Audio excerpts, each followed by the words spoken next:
All right, Bam, we are back. Welcome to another episode of The Awakening Self. My name is Aaron Fisher, and I'm excited to introduce the guest for today. Her name is Lainee. Let me read to you a little bit about Lainee. Let me read to you her bio. So, she is a 33-year-old badass mom with a shit ton of kids, a husband that fights crime for a living, and is consistently on a search for another adventure. Life has a Life has this way of keeping us on our toes. From being on her own at 16, married by the age of 18, then a single mom of 3 kids. At the age of 30, the universe handed her the hardest struggle of her life. She suffered a severe stroke. She had to learn everything over again, all while being married for only 3 months. But just to classify, that's an adventure. Her life hasn't always been easy, but it's been full of blessings. So, mm-mm.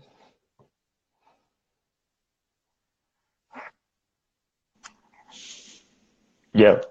How, how you doing?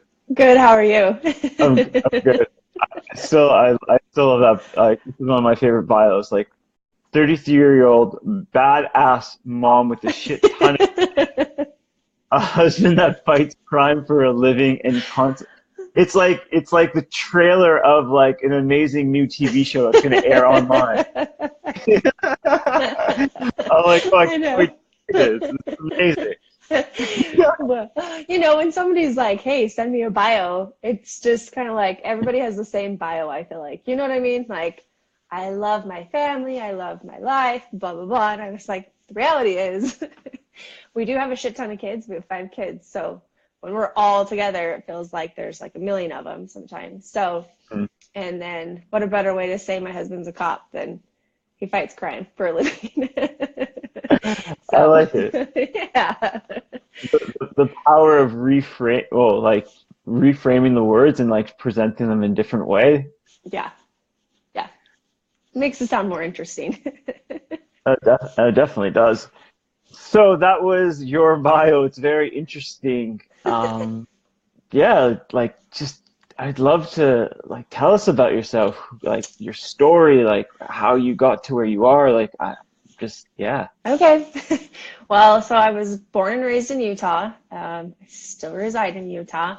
I definitely had a unique upbringing, I feel like. But I didn't want it to like define me. You know what I mean? And so we all have shitty things that we go through, and we all have hard things that happen as a kid, but it wasn't going to be my excuse for anything. And so I feel like from a young age, I kind of had to learn to be strong, to be tough, to be independent. And that kind of led me into getting married at a really young age and knocking out 3 kids by the time I was 23. And um, I guess I just kind of got through this point, like in my first marriage, of I just went with the flow of things. I didn't really know who I was. I didn't know what I wanted. I guess I did what everybody else was doing around me, you know? Mm, And um, I think I feel like maybe I wasted a lot of my time, like just floating by. And so um, we ended up getting divorced after 10 years. And I think that just forces you into being independent and figuring out who you are quicker than that, I feel like. And um, I mean, that was hard. And so going through that, I had to learn who I was by myself again. And it was one of the hardest things too. But I feel like that's when I reconnected myself with everything. And anyway, so then I got remarried, and now we have a cute baby girl together, and that makes number 5. So, and then I've done photography for 11 years now, and I've dipped my toes in all forms of it, but I love my families that I get to photograph. I love nature, portraits. I also do love like product photography. So, but it's never felt like a job to me. It's just give me my camera and it's just an outlet. And so I feel pretty fortunate that after so many years of building clientele, I finally get to do that full time. So, um, I mean, it's kind of my backstory a little bit, I guess. There's my long bio for you. I'm just so curious to know, especially like growing up, it's just like the saying that you said, just like, well, I had to be strong. But where Yeah. where does that come from? Like, why did you feel like you had to be strong, and like, where did you find that strength? Yeah. I honestly don't know where I found this strength. I think it's just survival, you know? It's um I mean, I didn't have like that perfect family life per se, and you know, I had, I think, you know, my parents split when I was in high school, and before then, you know, my biological dad didn't want anything to do with us, and then I moved out at 16, and I guess I just felt like watching, I guess maybe watching like my siblings go through the same thing, I kind of just from them and like seeing how they dealt with things, like I guess I just fed off their strength because they were a little bit older maybe, but it's just it's your survival. I mean, you'll learn it as a little kid no matter what you're given. And so I think I just there were so many things I think that happened growing up that I had no choice to be strong, you know? And so like now I look at it and I'm like, I feel like that paved the way for my adulthood. And like that's why I was able to still be strong. Um, I mean, I dipped my toes in religion growing up, and but I didn't feel like I didn't feel like it was the right, I don't know how to even phrase it, but like it gave me strength, it gave me foundation, but it wasn't letting me be me at the same time. And so I think growing up, that is another element is like I could go to church and escape things Mm, and see kind of that stability. And that's the stability I wanted, right? And so, but then growing up, it's like you learn kind of more spirituality outside of religion. And so, I mean, I don't know. It's just I feel like I have a very high tolerance pain of bullshit in my life. Like I can, for some reason, sometimes I'm like I don't know why things aren't breaking me down more than they have. Does that make sense? Like I don't know. So I guess that's just kind of I guess it just paved the way for me in a sense. I can either be really sad and really like dawn on the things that happened to me when I was a kid or the things I had to experience or the fact that you know, I came from a broken home. I was asked to leave my home and then I got married super young, but at the same token, like that's just what made me who I am right now, you know? So, yeah, hindsight, when you look at it, you're just like, well, looking back, I'm very grateful for these opportunities and what happened. yeah. But a lot of times when we're in those situations, we don't know yet because we haven't been able to connect the dots yet. Yeah. Yeah, well, exactly. We don't know why we're experiencing these things and but I think that's the one thing I've learned for sure is like trust the universe, you know, and there's always a blessing within a super shitty situation, you know? And it's just being open to it and accepting it and, you know, just going through that trial, like really looking for that light at the end of the tunnel of, okay, this is happening to me for a reason to resurface everything and rechange things and reroute my life. And I have to be okay with that. You know, I can't, Hmm. I feel like if you really try to control it and avoid it and stuff like that, it's just that's what drags you down. So Well, it's like that saying that people say, it's like, everything happens for a reason. mhm. That can be very powerful, but that can also be very um, taking away your power in the sense that you are the one that chooses the reason. Yeah, yeah, you and ultimately you are right, like at the end of the day it's so I think I've always, especially in my adult life, just looked for, okay, why is this happening, you know, why is this happening, why now, what's the blessing from it? And it's a lot easier said than done. Like there's some things I've had to go through that I still now don't understand the blessing of it. And so I think it's just kind of like, okay, I'm just going to put my trust out there and, you know, pick a stronger route and just wait for it and be open to it. So, Fair enough. And since how many siblings do you have? So I have three siblings, and so I have two sisters and one brother, and All old? yeah, they're all I was older. okay. So you were the baby of the family. Yeah. Yeah, me too. Yeah. Okay. I feel like we're a rare breed. I'm just kidding. No. If you'd ask my other siblings, they would probably say I was very spoiled because I was the baby of the family, but I call bullshit on that one. So just kidding. So, but yeah, so I do have a sister that is my angel sister now. She passed away last March, so that's kind of been, I think that's the one thing that I don't understand it and still waiting for that blessing, you know?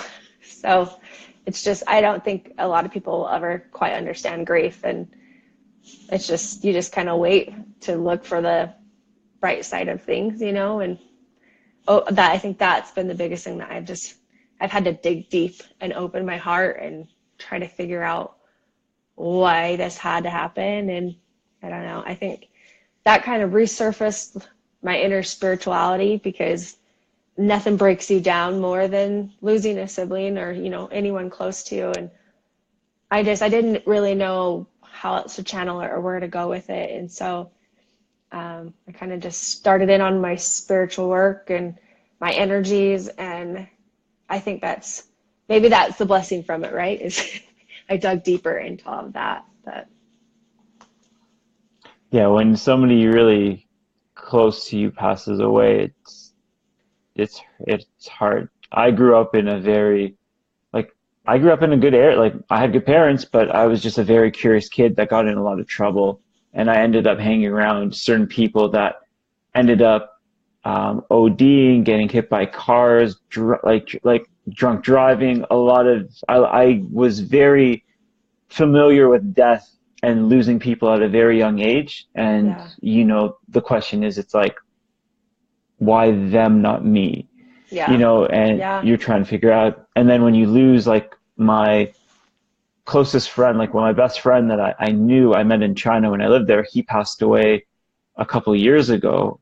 And it like, it's like, I'm okay. Like, it's like, it's something that's just very difficult to deal with, but then you cry and you grieve because we're supposed to do that. That's human. That's a very yeah, human nature thing. Like, it's not about, my belief is don't take the medication yeah, because your brain needs to physically like grieve the loss of something so it can make room for other things within your life.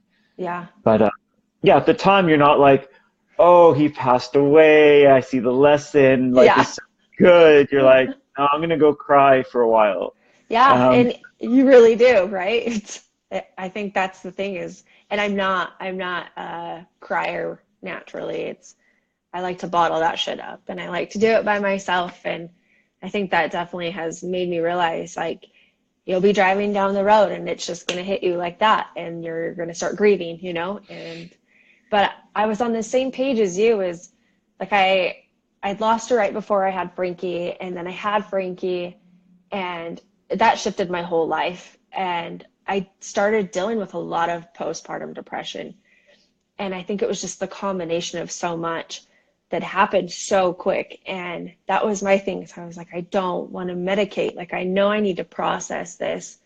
And it's harder, but I do come from a family of addiction too. And so taking another pill to cope and to mask something just didn't feel right. And so I actually had a friend recommend that I go see an energy cleanser. She's like, just try it. You know, it can't make things worse, you know? And mhm. so that was the first thing I did. And I mean, that reshifted everything for me. And she, it's like, they can tell you what you're feeling, but you don't have to talk about it and you don't have to rehash it like therapy per se, right?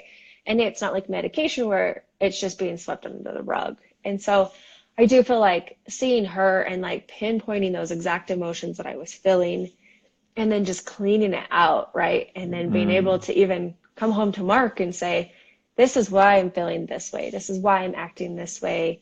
And I think that was a good start of just being able to process, because I just didn't have the mental capacity left in me to process what had happened, you know? And because it was so sudden too. I mean, it was unexpected, and she's only a few years older than me. And so I think just like you said, like steering away from the medication and just dealing with our shit, which is super hard, you know, it's really freaking hard, but Oh, yeah. yeah. Yeah. So I think that did help. And I mean, after that, I did go see a median on my sister's birthday, and whether you believe in that or some of it, you know, it just gave me more peace, because I think that was the other thing, is like, well, where did she go? Why did this happen? So many questions. And then just understanding like the blocks that I had within myself, you know, like from my childhood, or, you know, even from my past divorce. And, you know, the median, she kept saying, she's like, I can't believe you're married. I don't know why you're married. I don't know how you did it, you know, because you do have this block of the male side. And she's Mm. like, so, you know, she kept saying, she's like, Mark is something special because he, you know, he went through that block. Does that make sense? And so, I mean, it's a whole other, maybe that's a whole other live that we can talk about, but it is kind of interesting, you know, to work through that and just get to the root of everything that's going on. So, Yeah, it's also being open to the possibility of possibilities. yeah, any possibility, you know, any Yeah, solution. Mhm. Yeah, go ahead. No, instead of being like, no, it must be X, Y, but like it must be this way. But it's just like, no, if it's, listen, I'm not saying that some people need to be on medication and that helps them. Some people need to do energy work. Some people need to go through very, very, very dark places in their lives to find the Hmm. light. You know, and Yeah. there's so many different ways, but what's amazing is the ability to just to be open to the possibilities of stuff. Like I know personally, I went through a very horrific year where I actually shut myself down emotionally. Like I put up walls, and Oh I yeah. didn't even realize I did that because Yeah. what you were saying, I was trying to survive. Hmm. So after after the year, I like something hit me, and I'm like, whoa. And then like all these walls came down, and I'm like, I've been surviving, but I haven't been living. Like I actually haven't been thriving. Like I actually haven't been feeling things, and I didn't really know that until it clicked, and I'm like, it's like almost like I took my, as I always say it, like my first second breath. Yeah. What? Right. So with that being said, would you say that you've had like what would be some of your kind of awakening moments? You know, I think my first big awakening moment was my divorce. Um, you know, because you're so used to living this way and raising these kids with, you know, a partner. And I actually moved back to Utah with the kids by myself, and I mean, providing for them, getting them places, and I think you go into survival mode, you know, and then you realize like after so long, like you can't just live, you know, you've got to just be present. And so I think with them, like I went through the crying, I went through the heartache, and I went through being scared. But then I remember like feeling like a whole different person. Like it was very awakening for me, because then it was, okay, these are my kids. This is my life now. We get to rewrite what we're gonna do, you know? And so Mm, that's when we like I would take them hiking. Anytime I had them, me and my kids would go hike, you know, and we would try to do as many hikes as we possibly could, and visit as many parks as we possibly could, because every time I was out in nature, that's when I felt spiritual. That's when I felt connected, and I wanted my kids to feel that. And you know, if you want to talk about like feeling so scared, is like trying to provide for kids and thinking, okay, I have $40. I have $40 to figure out how to feed my kids, pay my bills, gas, everything, you know, and it can make you shut down too, you know. And so I think I just learned that like we can't control everything, you know, and I like to feel like I can control everything. It's like it's a very big flaw of mine, is it's hard for me to let go of the control. But I remember the first time I hiked, I was terrified of heights growing up. I hated hiking, absolutely terrified. And I went on a hike after my divorce, and it was one that I'd grown up, I just never wanted to do. And so I hiked it, and I remember standing on the very, very, very edge Hmm. and feeling like I was in control. And I thought, this is something I can control, but all the things that I can't, I'm just going to toss over the edge. And Hmm. so I I think that's why I became so addicted to standing on the edge, because I felt in control of myself and in that moment. But all the rest of the shit that I couldn't control, I don't need it. And so I would just toss it. And so then I realized, like, I need to hike, I need to feel nature, and I need to feel that sense of control of the things that I can and release the things that I cannot. And so it became like a very big therapy of mine, is being on a trail. And so Hmm. I think that's when I discovered, like, okay, this is who I am. Like, this is the most spiritual I've ever felt. This is the most connected I've ever felt. I was in a good place with my kids, and life just felt like it was bearable again, you know? So I think that was kind of my first real, like, awakening moment. And then, I got remarried, and then we were actually going to go hike, and that's when I ended up having my stroke. Hmm. And I think that moment was, straight survival, right? I, I, I think I, like, surprised myself with how positive I was through everything, and how, I mean, I just took it on. But I did have a great husband that wasn't about to let me go into a pity party about it. And he was, Hmm. he did my makeup for me. He did my hair for me. Like, we were only married for a couple of months, and he had to wipe my ass. Like, he had to help me shave my arms, like my armpits. Like, so it broke me back down. But I just remember thinking, like, okay, I just submitted for a permit for Half Dome in Yosemite. Hmm. And I remember thinking, watch us draw a permit. Now that I can't freaking walk anymore, like, I'm gonna draw this permit, and they're gonna say I can go hike, and I'm not gonna be able to. And um, sure enough, like, I drew a permit. And so I remember going to my first physical therapy appointment, and I'm like, well, I have this goal to go hike this 17-mile hike that the last summit is, it's just straight up, and it's on granite, and you're pulling yourself up. And my therapist was like, what the hell? Like, they're, and I'm like, I'm just going to dream big because I have a goal. And so um, that's just really what I fought for. But the side of a stroke that not a lot of people talk about is actually the mental side of it.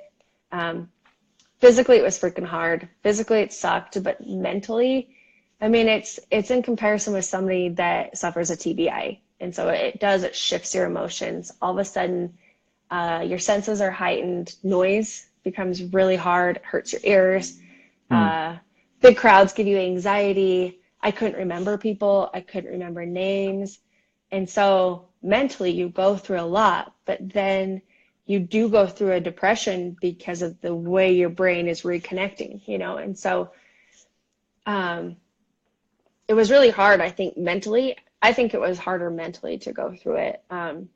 So back to that awakening moment, though, is we decided to hike Half Dome. And I remember doing 100 assisted pull-ups every day to get my hands strong enough so I could Hmm. grab onto that rope and pull myself up. And I trained and I trained and I trained as hard as I could, and we did as much therapy as possible. And so we hiked it, and we left later than we planned, and it took a lot longer than we thought. And so we get up there, and we get to the last part, and I don't know if you've ever seen pictures of it before, like, of the last summit of Half Dome, but it is so damn sketchy.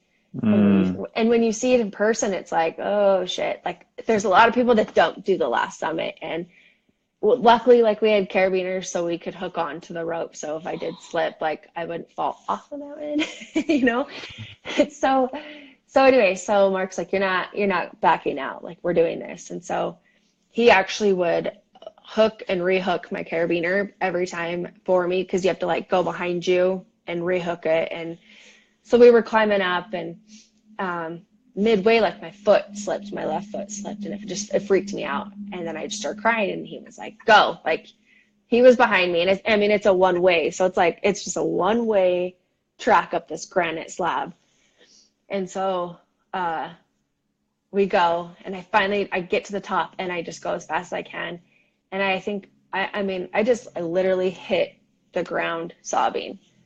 And I think it was just like, I surrendered, because it was like the universe, Mother Nature, everything, like that shit grounds you. And that's what makes you feel so connected and just so alive.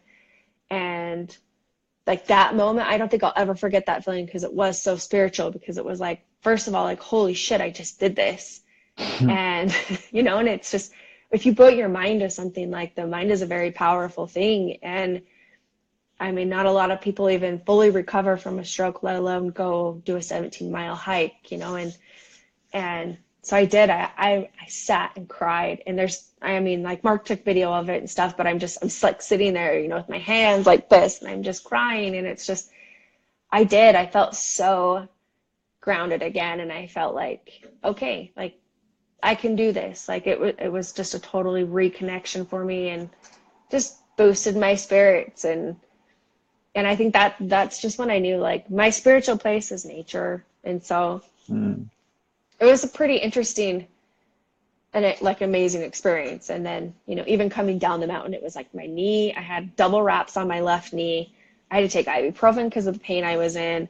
Like, I trembled the whole way back down, and it took us, I think it took us like 12 hours or something like that. And so we got back super late.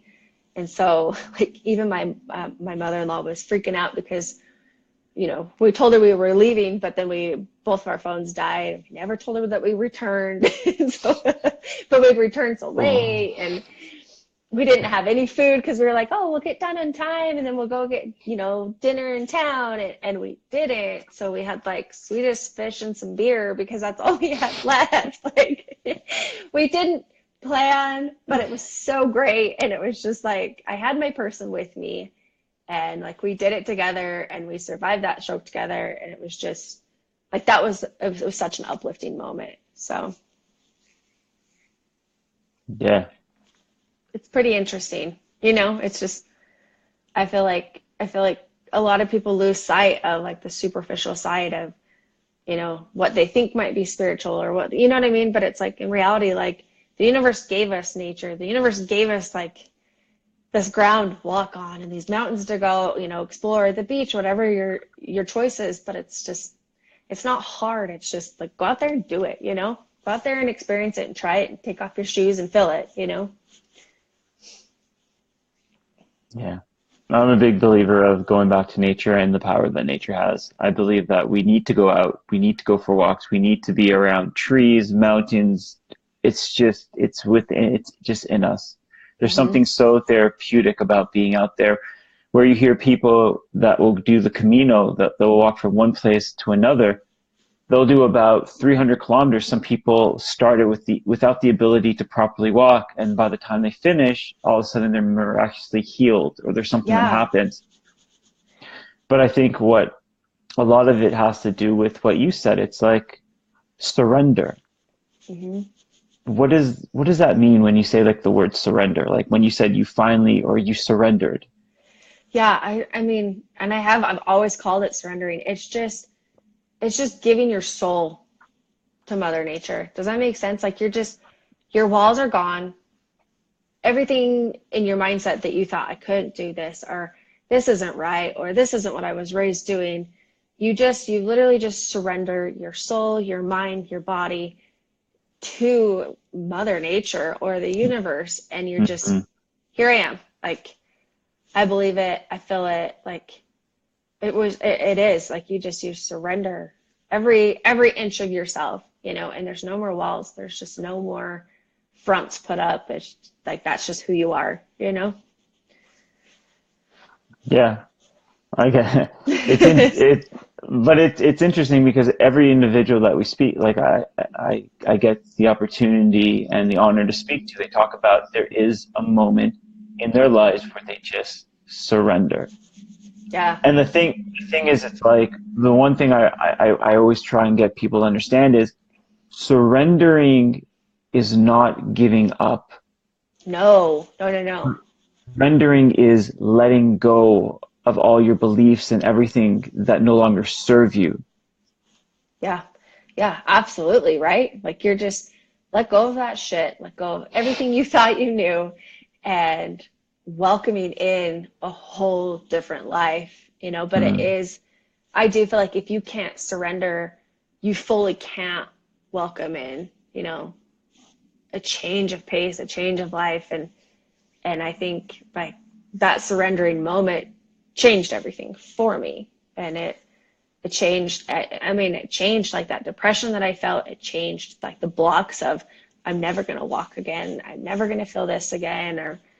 And so, but I think you're right. Like you have to be able to get to that point of surrendering. And sometimes like the universe has to completely knock us down and, take everything away from us is kind of how I felt like after my stroke. I kept saying, I'm like, the universe is taking everything away from me.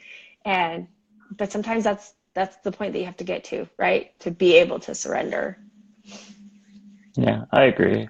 I believe that depending on the type of individual, I believe that for somebody like me, I needed the universe to literally spiritually beat me down until I realized that I'm like, I have nothing, but only so it can be like, listen, I tried to tap you on the shoulder. I tried to give you a Yeah. little shove.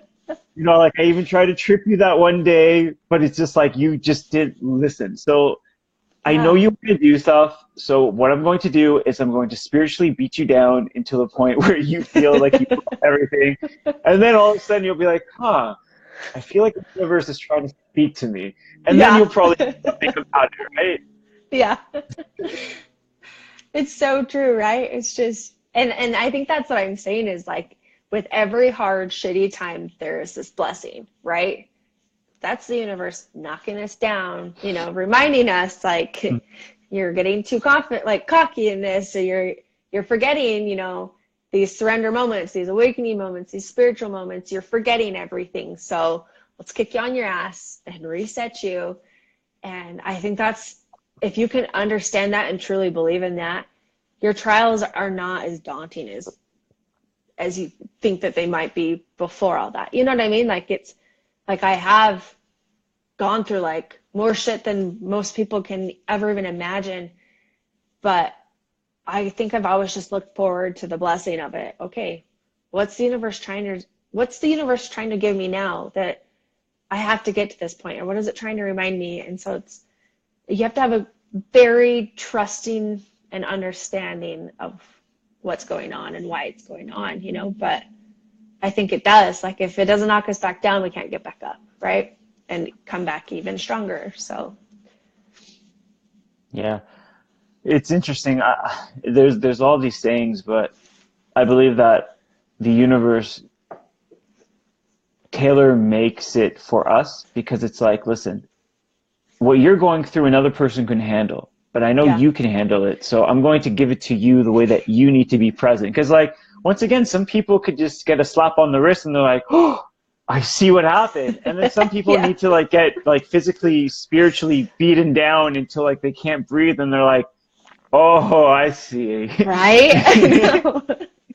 I know. And I think I am such a stubborn ass that I have to go through such intense things to be Hmm. reminded because I am like, if somebody's going to tap me on the shoulder, I probably wouldn't even flinch, but, and I think you're right. Like everybody goes through different trials and everybody handles things differently. And I think everybody is going through what they can handle, and so it's not always fair to compare lives too, because I could get really lost in self-pity of that person's never lost a sibling. That person's never been on their own at a super young age. That person had a mom and dad that loved them. Like, this person didn't have to learn to walk. And I could really drown myself in a lot of self-pity. Or I can become a badass human because of it and help other people. And so it's just, if you get into the comparison game and you get into the pity game, you're just drowning yourself, right? And so I don't know. I think that's just, it's even one thing like my brother, like even lately, he's taught me a lot about pity. And he's just like, the world could back away from the pittiness upon themselves.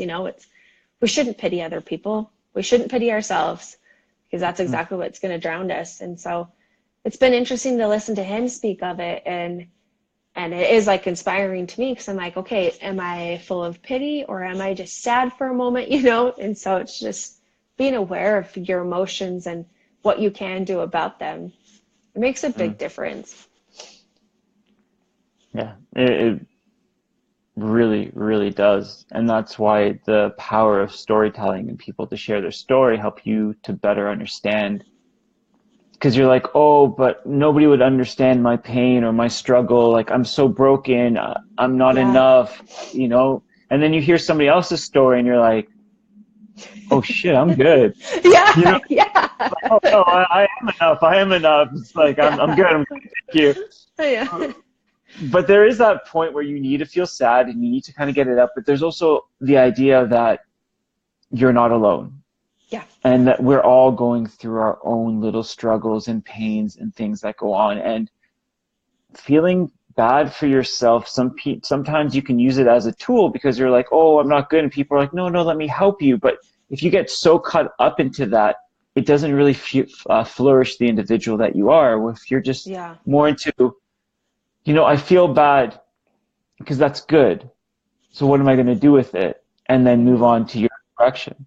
When you were younger, you said that, you found religion, and now you speak more about spirituality.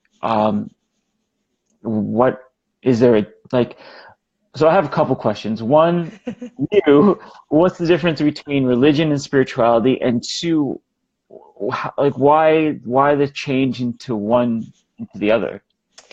Well, I think religion is very man-made. Again, disclaimer, these are my personal beliefs. Before these people lose their shit on what I'm about to say, to each their own. I do believe that religion is very man-made, and I do think that individuals need religion, because some people they can't flourish on their own, or they flourish with other people, and they can combine their spiritualities, and they need those building blocks, right? And they need to praise together, and if that's where they feel connected and spiritual, that's great, but I do think religion, it doesn't let you flourish as an individual. The spirituality within religion is a little confined, and you learn spirituality within what they only teach you, right? So I did try religion. I tried it as hard as I could. I mean, full-heartedly. I gave it my all, because I'm not somebody that I'm just going to give like 20%. Like if I'm going to try something, I will go all in. And so I did try it. And that's when I really lost who I I didn't even know my own individual self anymore. I knew what my neighbors were doing, and I knew that I had to keep up with that. And if I didn't keep up with that, if I didn't do it, every calling that I was given, or I just felt like it was more suffocating and drowning. And I never felt a real spiritual feeling. I felt what I guess I thought that I was supposed to feel. Does that make sense? So I did step away from it. And I think at first it was just I think that's when I was like, I don't really know who I am, what I am. I just knew I wanted to get away from it. And it was just like a natural transition into having those legit spiritual experiences out on a trail, because I do feel the most spiritual when I'm alone. I'm very aware that I have to detach from people, because I have been described as a sponge, right? And so I'll absorb everybody's feelings. And so I can't feel spiritual with a room full of people, because there's too many emotions going on. Put me on a trail, put me in Mother Nature, and being aware of my own breath, being aware of my own body, my own movements, everything that's around. I don't like to listen to music. I don't even really like to have a conversation if I'm hiking. I just like to feel alive and in that moment. That's spirituality to me, is being on top of a mountain and feeling like in my own soul, like it's just a comfort. It's a sense of being alive. It's a sense of trusting where I'm at, trusting what's below me.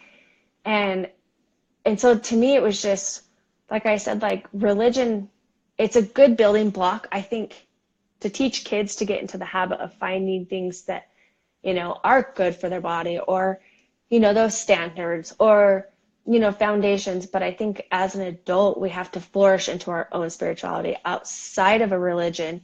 And even you could keep that religion in there, but for my own self, I have never felt more spiritual than I do now away from a religion. I mean, I don't know, because I don't think the universe is going to deny anybody because, they didn't take their neighbor dinner, or they I don't know. Or if there's two men that want to get married, like the universe is going to accept that. Like if I have to go shop on a Sunday, like that's fine too. Like I just think like there's a very more in-depth side of spirituality.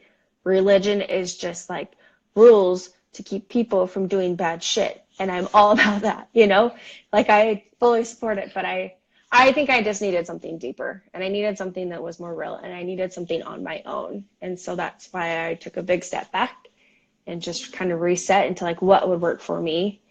And like even when I went and saw that median lady, she made a note. She's like, your whole upper half is spirituality. And she's like, you're a very spiritual person, but I don't speak about it very often because I don't want to deflect from it. And I don't want other people to impact it either, because it is my own spirituality. And, I think there probably are religions out there that do teach how to become spiritual, by yourself, and to be comfortable with that. I just never got that from there. And so for me, it was just, I wanted to feel it. I wanted to embrace it. I wanted to, be present, and not have to worry about what everybody else was doing, or what other people would think of me, or if I showed up wearing a certain outfit, or like chances are like I'm gonna say every swear word in one conversation. Like that's just who I am, And so it's like it's just, there's just certain things that I just wanted to be me. And I guess I found that I could be myself, I could be confident, I could be spiritual, focusing on my own spirituality by myself. Does that make sense? So but like I said, like to each their own, because I do know some insanely spiritual, saint-like people that are really sucked into it, or not sucked, but like really involved in a religion. And that's amazing too. And so I think every person is very, very different. What are your opinions on it? Well, I also come from the belief that teach their own. The thing is, I believe that some people can get extremely spiritual from going to religious get-togethers because it does create a community. I believe for myself that religion tells you why, while spirituality makes you ask why, and it doesn't put a limitation. There's not, you will burn here, or this will happen, or if you don't listen to us, then you're not a good person. Where I believe that all religions, the underlining thing in them is learn to love. Yeah. So I don't need to go to places to pray to an idol, because if I want to pray to God, I'll go hug a tree. No, but it's like, the idea is like God, I believe, if we're going to use the word God, it's like God is the water and the tree and the earth and the land and the food and the animals. It's just like God's all around us constantly. Like we don't need to go to one place to see him or her. We can see them everywhere that we're at. Yeah. And it's like a lot of the religious scriptures are about somebody who found a way to tell you about, hey, listen, go discover life your way and you'll enjoy life. And then people are like, yes, we'll follow you in your way. The person's like, but that's not But what I no, said. no. They're like, no, we'll do what you tell us. It's like, no, that's not what I want you to do. Yeah, But at the end of yeah. the day, it's like, go out, explore, learn, understand, find ways to love, find ways to be grateful, find ways to be compassionate, find ways to really enjoy and love the individual that you are, whether it's learning to love yourself by, oh, I had kids and now through the love of my children, I can see the love in myself.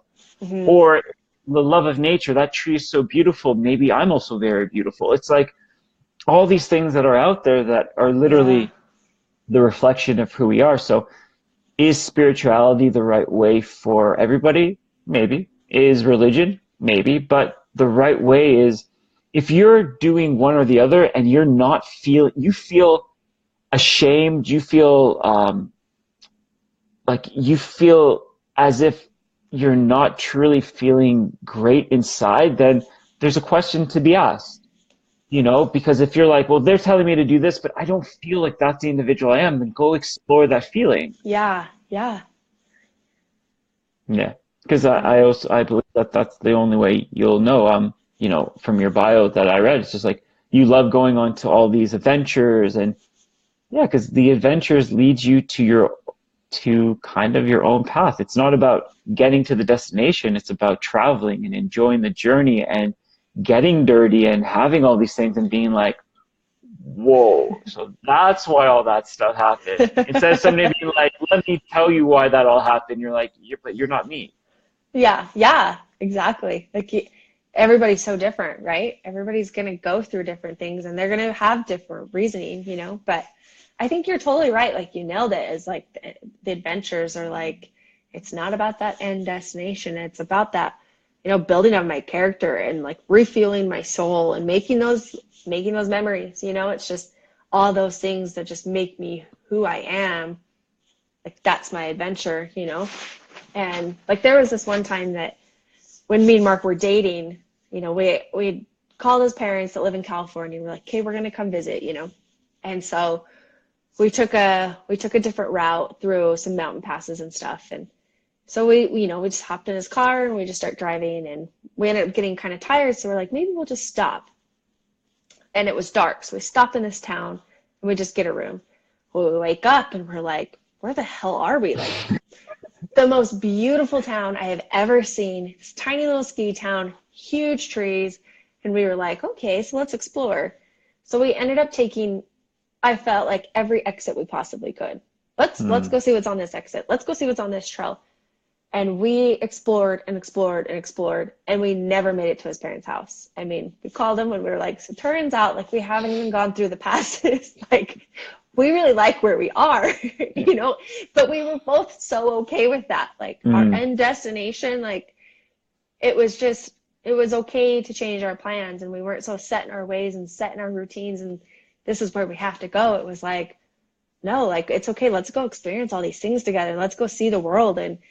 And so I think like one of that trip always pops up in my mind because it's like that's how we should be, like very open to waking up in a beautiful town and being like, okay, let's reroute our path a little bit. And I mean, we made the best memories on that trip, and I think that was an adventure. Like that built so much character, that built such a fun bond between us. And I'm sure his mom was super sad we never made it, but it was like she went back to that town and she went and explored it. And then we even took all the kids to that town. And now it's Oh, like we're all obsessed with this town that we found. So it's like if you open up your mind and let go of those expectations and the things that you think you're supposed to be doing and just go with the flow, just do it and just try it and take an exit. And if it suits you, then awesome. And if not, then go somewhere else. So yeah, I really do believe that we're programmed into the way things have to be. Like it has to be like yeah. this. This is like, no, but like go get lost. I really believe that go get lost and you'll realize that you've always been found and you're exactly where you need to be. Oh And yeah. also, I and I agree. also speaking about, I wanted to say one last thing about spirituality. It's just like, you can find it in different places. Like I run. I also like my photography. Like Yeah. I you know, like you're a photographer yourself. Like I see the pictures that you take. They're amazing. And it's like sometimes your hobby or your passion or the things that, you know, bring you joy is your synagogue and your church and your mosque. Like that is your Yeah. holy. Yeah. I love that. I think you're right on with that. Like it's all those, you know, little things that contribute to our spirituality. Because it is like I know like after I lost my sister, like that was my busiest season, and I would just shoot and shoot and shoot. But I felt like my photography took a different turn almost. Hmm. But it just, I guess I felt like it was a little healing, you know? And so, like you said, like you cannot not tell me that that's not a part of your spirituality and who you are. Is the universe gives you these gifts for a reason. And it's not just to make money, you know? It's to really like feel who you are as a person. So For I sure. love that that's what you said. Like that's pretty rad. Like it's spot on for sure. Yeah, it's the idea of like, don't tell me who I am. Let me discover myself, and eventually you'll see what I am. Yeah. It's that kind of belief. Yeah. So I feel like we could talk for hours, but We probably could. the thing is the feed cuts off in an hour. So before we go, I want to ask you this question. If Okay. you if you could speak to your younger self, what would you tell them? Oh man, that's a good question. Um, I think I would just push. I think if I could speak to my younger self, I would have pushed being confident in who I am and loving what I love and being like spiritual. And I wish I would have done that all at a younger age. And so I wish I could go back and tell myself like things are hard, things are going to be hard, but like be patient, be open to it, search for the universe, you know, search for your spirituality, and just, I mean, just open your heart a little bit more, because I think as a kid we're so scared and we're just so programmed into what everybody else is telling us to feel. And I wish I would have thrown all that out and just Hmm. been confident in me, loved myself, found my own spirituality, and just run with it. So that's a hard question. But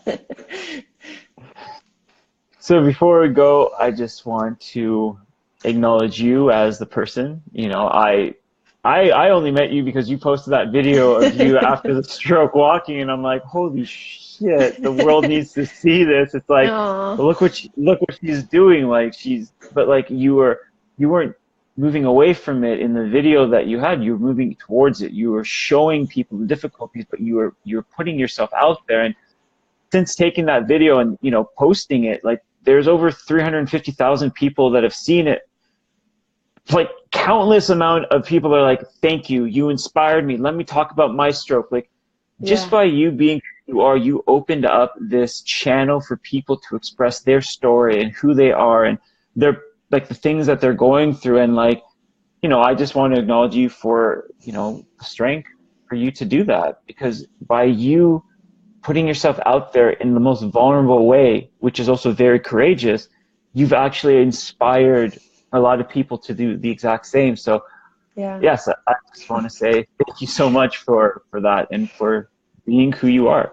Thank you. That means a lot. Like that makes me want to cry because I think that's at the end of the day, like you just always want to help somebody. So I don't know. I think if I could do one thing, it's just to help somebody in that situation or any situation. It's like shit sucks, but like you said, like move with it. Don't move away from it. So you Well, made I me can cry. tell.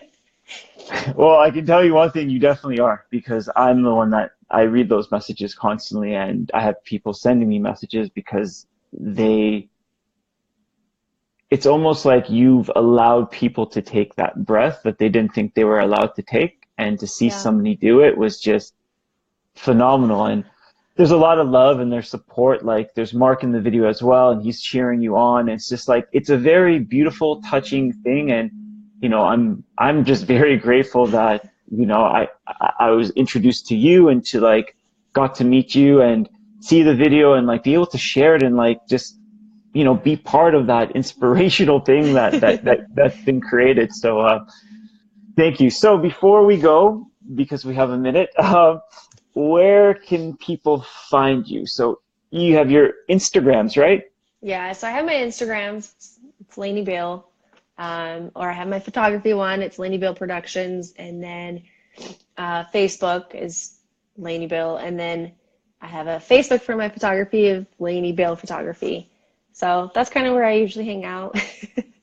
um, that's kind of all my socials that I do. So, but I mean, I think the power of social media is pretty freaking rad, right? Because it's like we connected, and then I'm laying in bed with Mark, and I'm like, watch, like, here's this video, that you guys shared, and we're reading through the comments, and I just broke down bawling. I was like, people are so good. Like, Mm-hmm. I think the world emphasizes so much on shitty people that it's like, really, like, look at this video. Like, everybody had something nice to say. Like, everybody was there rooting me on and cheering Mark on, and it's like, that's Mm-hmm. the power of social media, and that's the shit that needs to go viral, not the stupid other videos that we waste our time on, the hate videos, or this person killed this person, blah blah blah. And it's like, let's focus on the good. And so I mean, I get people that reach out about, that have had strokes, and I've connected with people all over the world that have come to me and said, because of you, like, I wanted to try walking today, and because of you, Mm-hmm. like, I feel like I can do this. And like, it's been like really humbling to me of like, holy shit, like, social media is a big, powerful tool. And if it's used correctly, you can educate, you can inspire, you can make these real genuine connections that, like, you're in Canada. I probably would have never met you like on the street. You know what I No. mean? So it's like, that's the power of social media. And that's really, really, really amazing. And so I am grateful that, like, you guys were able to share it on a bigger platform and more people could see it, because like I said, like, if it helps somebody take that first step, because it's super scary. Like, it's so scary to even realize that you can't walk anymore. And so it's Yeah. just being able to like do it and share it. And like, I felt at first it was kind of like, hey Mark, like, do you want to video this? Because I needed to see where I was actually at, because Mm-hmm. mentally I thought I was fine. And then it was like, let's share it. And I think I just shared it because I needed the good vibes from everybody. And the biggest powerful tool out there is social media. And so now it's like reached so many people, and I'm like, that's amazing. Like, that's why I did it. That's why I threw myself out there and was like, I Well needed done the with good the good. vibes. Yeah. Oh, trust me, you got a lot of good vibes, like a lot of good vibes, and you're right. It's beautiful the fact that you put out yourself and your vulnerability and your story, and everybody, and it just opened up everybody else to be like, oh, I got a story for you. Where people have shared some stuff where I'm just like, I know. wow, like like you just feel so honored to like it's, and then their story inspires somebody else who reads through it, and you're just like, oh, I it's know. incredible. Yeah, it really Okay, is. but we have 30 seconds before the feed cuts out. So just want to say thank you so much for your time, your energy, for being you. And we shall do this again soon. Yes, we should. It's good to talk to you. Oh, it was a pleasure. Yes. I'll see you Okay. later. See ya. Bye. Bye. Bye.